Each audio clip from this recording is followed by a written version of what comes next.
now for the disclaimer for every episode of Always Angelic Aspialis. Yes, at Always Angelic Aspialis, we value the lived experiences of those that identify as neurodiverse, autistic, chronically pained, have mental health conditions, that identify with different pronouns, culture, backgrounds, sexuality, and so on.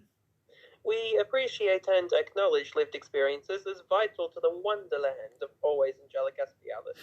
However, our experiences may be different from those who have different experiences, and our advice, experience, stories, personal mantras, etc. do not replace medical or diagnostic information. We are not therapists, counsellors, or doctors. However, we hope you find another episode of Always Angelic Aspialis helpful. We welcome everybody to be, live, thrive, and belong as different, not less.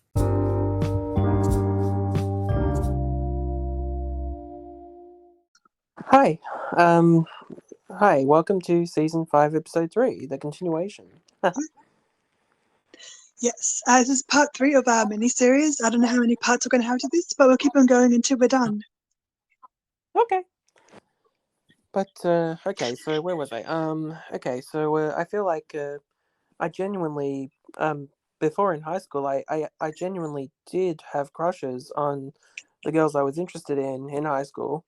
But at the same time, I feel like, yeah, I seemed to, as I said before, I seem to want to rush into, I need someone, which just wasn't true, But basically, I really think that, as I said, taking things slower is good, in a way, because also it's great that I feel like if I just focus on, living my life and going to movies and doing stuff and all that, I feel like maybe if someone's interested in me, they'll work up the courage to be like, okay, first of all, let's be friends, and second of all, okay, I can then ask them, that I'm interested in them and all that, and I'm sure it'll happen someday, Yeah, I really think it would, and I think it would happen for me too, hopefully.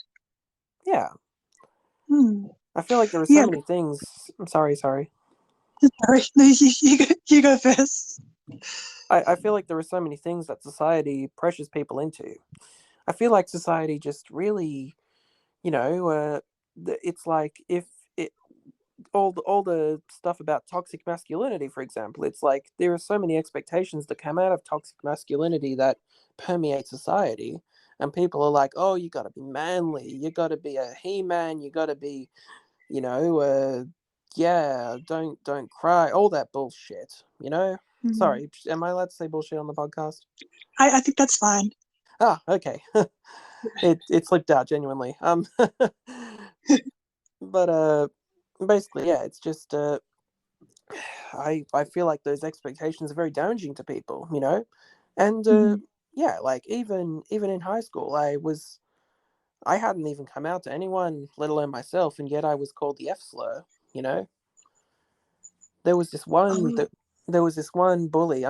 Since I'm pansexual, I feel like I can just I yeah I'll yeah I'll just say it as it was in a way, but basically there was this one bully in high school who he I'm I would have definitely considered him homophobic, because he was so obsessed with people being, oh, you're so gay, or but he actually, this was before I ever saw Forrest Gump. I ended up seeing Forrest Gump as an adult, but throughout high school, I jogged to my locker and he's like, run, Forrest, run. And then basically he eventually changed it to, and again, I'm about to say the term that he called me, but but he said, run, faggot, run. Oh. So basically, whenever I've watched Forrest Gump, it reminds me of that. When Jenny's saying that. So yeah, I definitely got that slur thrown at me, and that was before I knew what I even who I even liked, and I think that caused me to hide for 3 years about it as well. But now I'm out, I'm better than ever, and I watch Mardi Gras every year. Yeah, that's good. I sometimes watch the Mardi Gras as well. Oh, awesome! I always like all the floats, and I'm always like, I love how people just feel so secure in being themselves. Like they're on the floats, or they're marching on the ground and they're dancing and they're having fun and they're like, okay, let's make it really flamboyant. Like I don't obviously I know of course there are LGBT members who, don't go with with a flamboyant aesthetic, and that's okay too. But Yeah. of course, in Mardi Gras there are the floats and there's the people with all the colors, and I love that stuff. I feel like that's personally it's more me in a way. Like I tend to go between Mm-hmm. them. Like people, I know all the stereotypes that could be said about me, and I know all the homophobes what they're gonna say, but really, what they see as negatives, I see as positives. Mm-hmm. So it's really about turning it around, and I always did wonder because I was watching, I think it was on Disney Plus, but it was a Star original, so one of the mature ones. But Fire Island was the movie I watched, and I remember someone tried to reclaim the F slur, Oh. and because most of the characters in the film are actually gay, and he was like, "But I'm reclaiming it." It's like, of course, how some in the community reclaim the term queer, for example. Mm-hmm.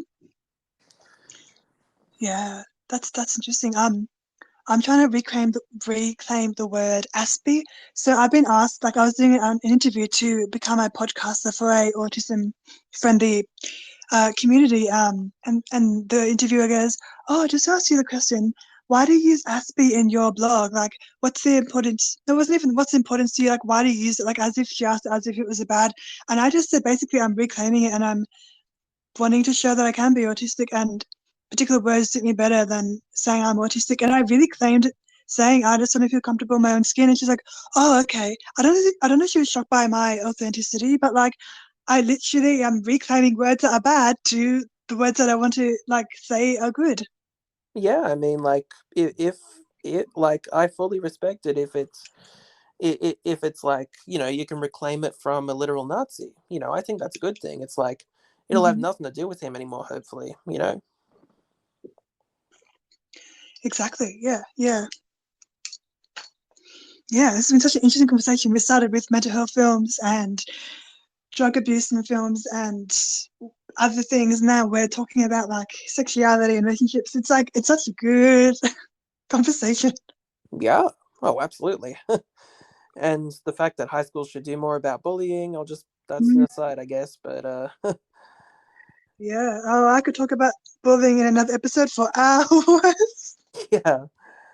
Really could. But that was one of the worst examples. And while we're on relationships and stuff, I do remember that there was this one person who I'm not gonna name, but there was this one girl in high school who pretended to be interested in me in year 7 for a week, right? And basically, she pretended to go along. She pretended as if, oh, she was interested in me. After a week, she revealed she was faking the whole thing.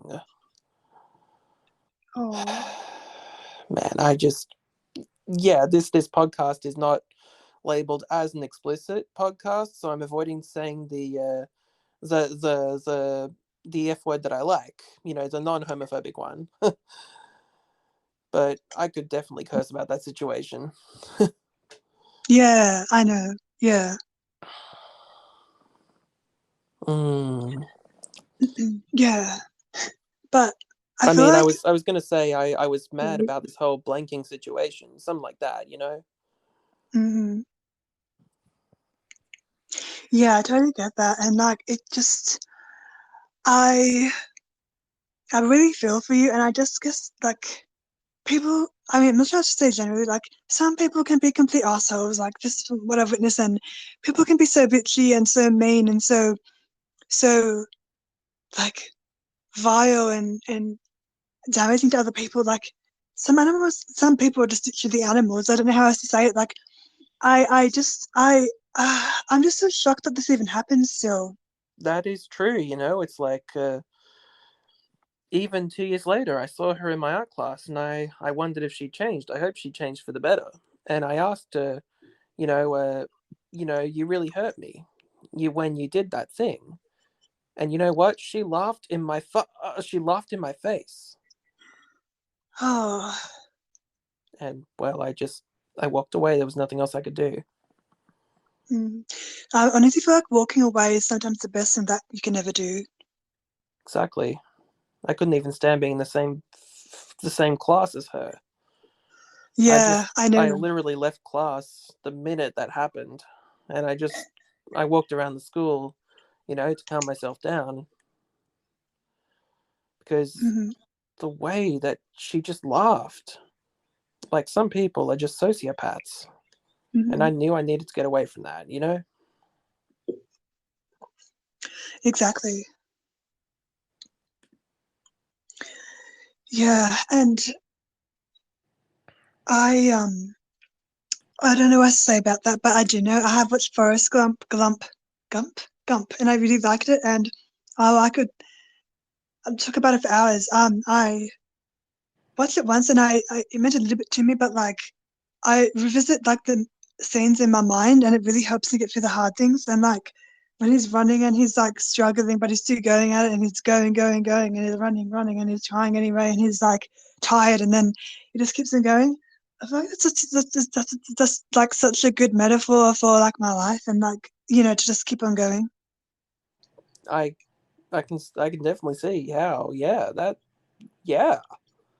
I reckon I definitely remember what you were talking about there, but I Yeah. reckon that is quite a good metaphor. Yeah. I mean, like, I do like the film overall, but I feel like I have to look past how it does some things. I mean, it has good lessons overall in terms of, the running thing, and be kind to people and stuff, and all that stuff. But at the same time, there are some things I disagree with it, in terms of how it depicts certain movements and people.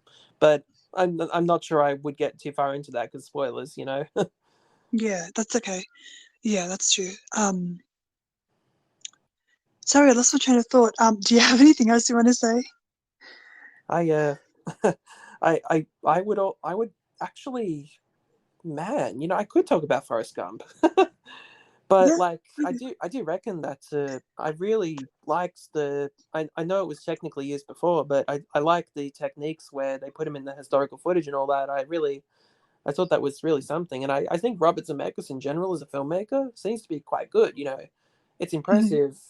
The same person directing Forrest Gump, Who Framed Roger Rabbit, and Back to the Future. And the Hmm. Polar Express. Although the Polar Express I don't think is quite as good, but it's still good.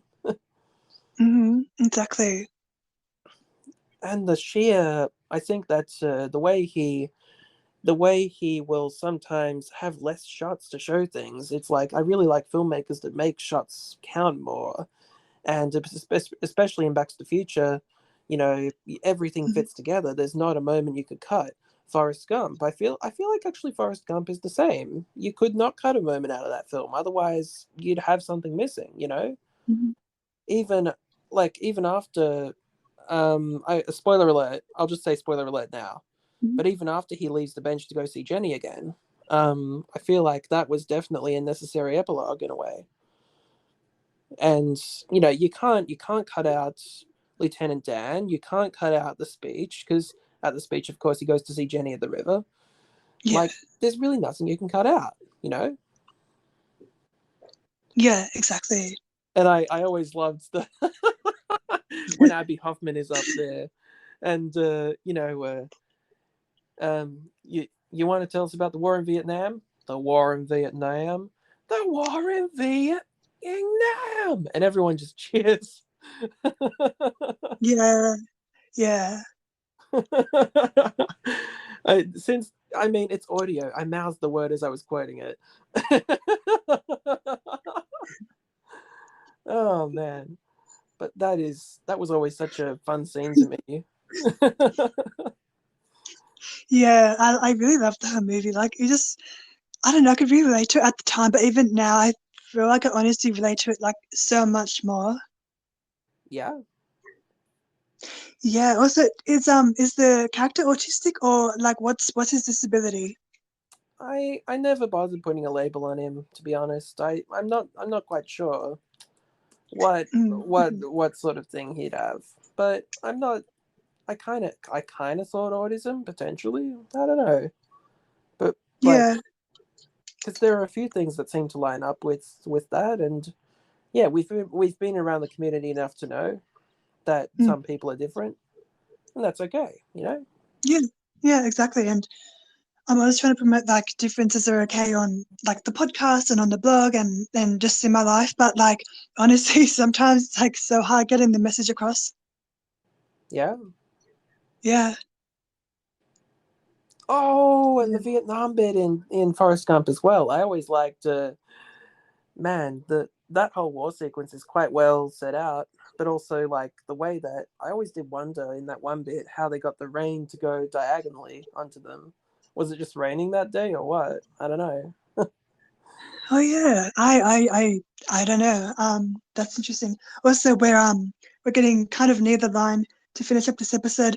I really need to do a toilet break, but like maybe after this we can do like season 5, episode 5. Yep. Wait, wasn't this episode 3 that we're recording now, or Oh, hang on. We did so yeah, we just did season 5, episode 1, and then we did season 5, episode 2, and now we're up to season. This is episode 3. So next episode would be episode 4. all good? Okay, see you Yep. there. Okay. See you soon. Bye.